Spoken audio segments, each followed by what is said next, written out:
എന്താ സാർ ചിരിക്കുന്നത്? എങ്ങനെ ചിരിക്കാതിരിക്കുള്ളൂ? നമ്മുടെ നാട്ടിലെ മണ്ടന്മാരുടെ എണ്ണം കൂടിയത് ഓർത്ത് ചിരിച്ചു പോയതാ. ദേ കണ്ടില്ലേ?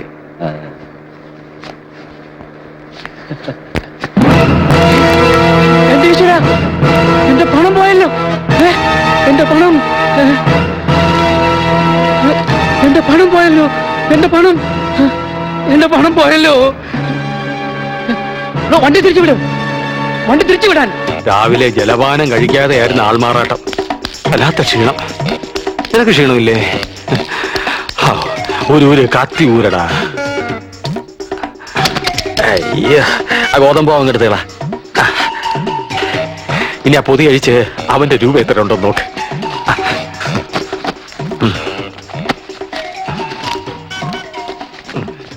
നമ്മുടെ 5 ഒരു ചവിട്ട് മുഖത്ത് കനത്തൊരിടി, മുൻവശത്ത് പല ഇളകിപ്പോയി. പുറവശത്തുള്ളതുകൊണ്ട് ജീവിച്ചോ. എന്തായാലും നമ്മുടെ പ്ലാൻ വിജയിച്ചല്ലോ പ്രേമ. ആദ്യം 200 തന്നിട്ടുണ്ട്, 200. ഓക്കെ, പോക്കോ മിസ്റ്റർ പ്രേംകുമാർ. ഇനി നമ്മുടെ പരിപ്പ് ഈ നാട്ടി വേവും തോന്നുന്നില്ല. തിരിച്ചറിയുന്ന പലരെയും പലയിടത്തും വെച്ച് കണ്ടുമുട്ടേണ്ടി വരും. ഒരു മാസമല്ലേ ടൗണിൽ കളി തുടങ്ങിയിട്ട്. ഇനി റിസ്കാ. ഞങ്ങൾ ഉടനെ സ്ഥലം വിടുവേ. അയ്യോ, അപ്പൊ ഞാന് അല്ല, തനിക്കിവിടെ ഭാര്യ മക്കളൊക്കെ ഉള്ളതല്ലേ. ഞങ്ങള് സ്വതന്ത്രന്മാരാ. ഞങ്ങൾ നഗരങ്ങളിൽ നിന്ന് നഗരങ്ങളിലേക്ക് ഇങ്ങനെ അങ്ങ് പറക്കും. ഇനി ഇവിടെ നിൽക്കുന്ന ഓരോ നിമിഷവും അപകടമാണ്.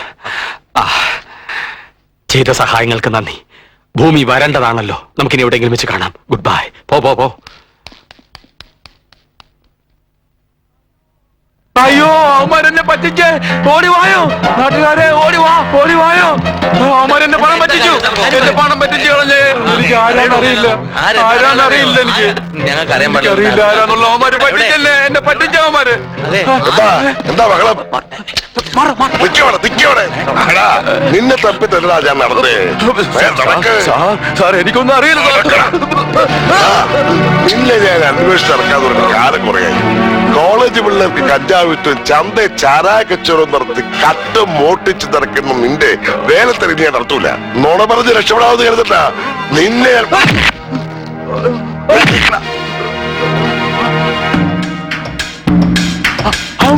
അവന്മാരാണ് എന്റെ പണം തട്ടിയത്. പാച്ചിന് പറയുമോ?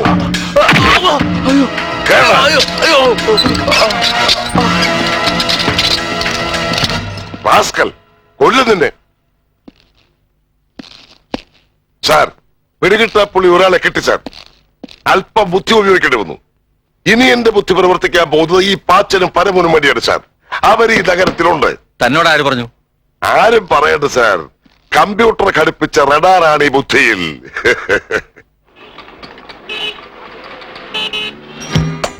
രാഷ്ട്രീയത്തെക്കാൾ മാന്യതയുള്ളൊരു തൊഴിലെന്ന നിലയിലാണ് ഇവർ ഈ വഴി സ്വീകരിച്ചിരിക്കുന്നത്.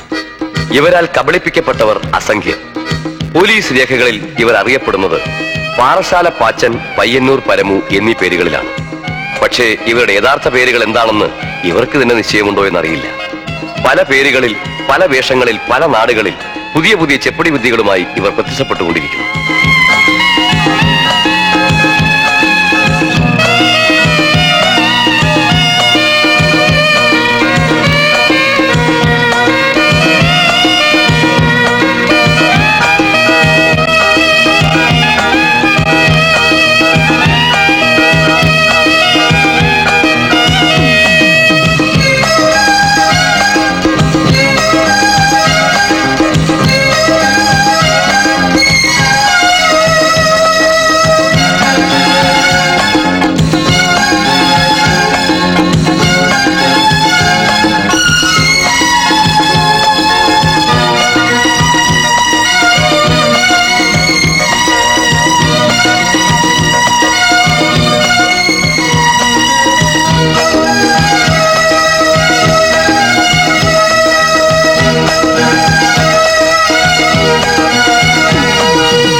സർക്കിൾ ഇൻസ്പെക്ടർ കാണാൻ വന്നിട്ടുണ്ട് sir. Circle ഇൻസ്പെക്ടറോ?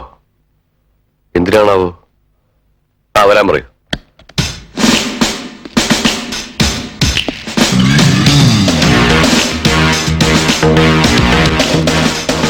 Good morning manager. Good morning. Glad to meet you. Please be seated. Circle എന്ന് കേട്ടപ്പോ തോമസ് കോച്ച് സാറാണെന്ന് വിചാരിച്ചു. ഓ, അറിഞ്ഞില്ലല്ലേ? അദ്ദേഹത്തിന് മെനിഞ്ഞാന്ന് സ്ഥലമാറ്റമായി. ഓഹോ. ഞാൻ ഇന്നലെ ചാർജ് എടുത്തു. ഇന്നലെ തന്നെ സ്ഥലത്തെ പ്രധാനപ്പെട്ട ദിവ്യന്മാരെ എല്ലാം നേരിട്ട് എന്ന് പരിചയപ്പെടാൻ തുടങ്ങി. എനിക്ക് കാണണമെന്ന് പറഞ്ഞാൽ എല്ലാരും സ്റ്റേഷനിൽ എത്തിക്കൊള്ളൂന്ന് എനിക്കറിയാം. പക്ഷേ ഒരു ജനകീയ ലൈനാണ് എന്റേത്. അബ്ദുള്ള മലയുടെ അടുത്തേക്ക് വരണ്ട, മല അബ്ദുള്ളയെ തേടി ചെല്ലും. എന്റെ പേര് എ അച്യുതൻ പിള്ളൈ. പോലീസ് വൃത്തങ്ങളിൽ വെറും എ എ എന്നറിയപ്പെടും. പേരെവിടെയോ കേട്ടതുപോലെ തോന്നുന്നു. തോന്നും. നമ്മുടെ MLA തീവണ്ടി വെച്ച് വെടിവെച്ചില്ലേ? ഒരു മൽപ്പിടുത്തത്തിലൂടെ പ്രതികളെ ഞാനാ കീഴടക്കിയത്. അത് ആന്ധ്ര പോലീസ് ആയിരുന്നില്ലേ? അതെ, ഞാനിന്ന് ആന്ധ്ര പോലീസിലായിരുന്നു. ഞാനും കോൺസ്റ്റബിൾ വിട്ടലാചാര്യയും ചേർന്ന് അയാളെ അല്ല, ഞാൻ വന്നത് ഒരു ചെറിയ കാര്യത്തിനാ. എന്റെ ഒരു ആത്മസുഹൃത്തിന് ഇവിടെ ഒരു അക്കൗണ്ട് കൊടുക്കണം.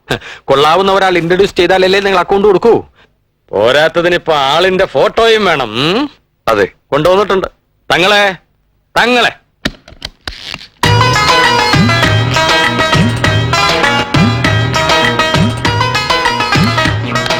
അതെ, ഇനി ഇതുപോലുള്ള നിസ്സാര കാര്യങ്ങൾക്ക് എന്നെ ഉപദ്രവിക്കരുത്. എല്ലാം പറഞ്ഞിട്ടുണ്ട്. ഫോട്ടോ ഉണ്ടല്ലോ? ഉണ്ട്. തൽക്കാലം ഐശ്വര്യമായിട്ട് 501 രൂപയുടെ അക്കൗണ്ട് മതി. ചെക്ക് ബുക്ക് വേണം. നാളെ തന്നെ 5 ലക്ഷം രൂപ കൊണ്ടുവന്നിടും. വേണ്ട, വെച്ചോളൂ. ഞാൻ ആളിനെ വിളിക്കാം. ആവശ്യമുണ്ടെങ്കിൽ ഇനിയും പല പോസിലുള്ള ഫോട്ടോസ് എത്തിക്കാം സാർ. ബാലകൃഷ്ണനോട് പറ, ഇദ്ദേഹത്തിന്റെ അക്കൗണ്ട് തുടങ്ങണം. ശരി സാർ. കൂടെ ചെന്നാ മതി sir. Thank you very much sir. എന്തെങ്കിലും ആവശ്യമുണ്ട് സ്റ്റേഷനിലേക്ക് വിളിച്ചാൽ മതി. നല്ല ശത്രുക്കളെ ലോക്കപ്പിലിട്ട് ഇരിക്കണമെങ്കിൽ സാറിനോടൊരു വാക്ക് പറഞ്ഞാൽ മതി.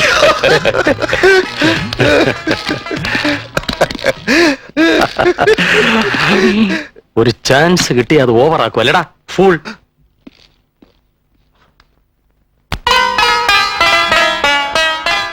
സമയമായി. മുഹൂർത്തമായി. നിങ്ങളുടെയൊക്കെ ആശീർവാദത്തോടും അനുഗ്രഹത്തോടും കൂടി ഈ മഹത്തായ സ്ഥാപനത്തിന്റെ ഉദ്ഘാടന കർമ്മം ഞാൻ നിർവഹിക്കുകയാണ്.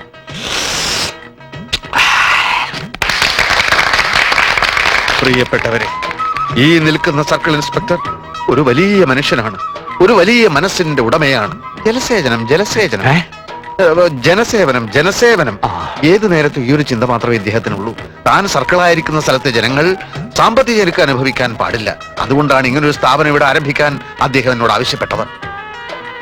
പണ്ടം പണയത്തിന്മേൽ ദേശസാൽകൃത ബാങ്കിൽ നിന്നോ നാടൻ ബാങ്കിൽ നിന്നോ നിങ്ങൾക്ക് പണം കിട്ടും. പക്ഷെ ചുരുങ്ങിയത് വർഷം 15% അവരുടെ പലിശ.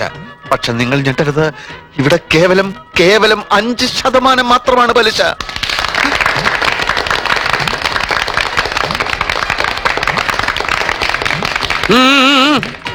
പോലീസും സ്വർണ്ണപ്പണയവും തമ്മിൽ എന്ത് ബന്ധം എന്ന് നിങ്ങൾ സംശയിക്കുന്നുണ്ടാവും. ന്യായമായ സംശയമാണ്.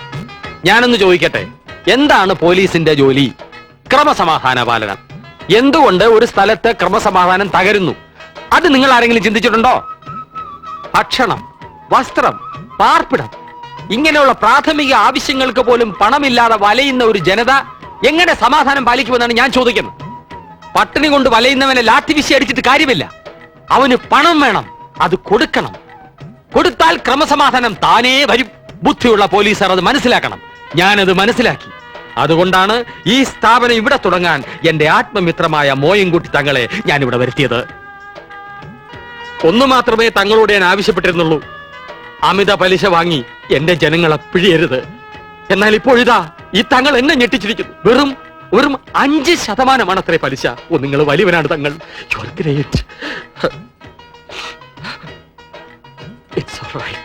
ഞങ്ങളുടെ ഏജന്റുമാർ വിവരം അറിയിച്ചു. നിങ്ങൾ വന്നു. ഞാനിവിടെ ഒരു കാര്യം പ്രഖ്യാപിക്കാൻ ആഗ്രഹിക്കുകയാണ്.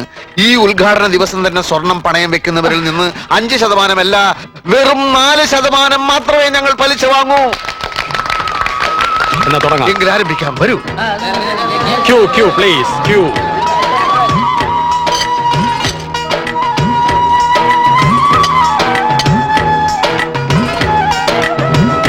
പവൻ. ഓഹോ, 3 പവൻ.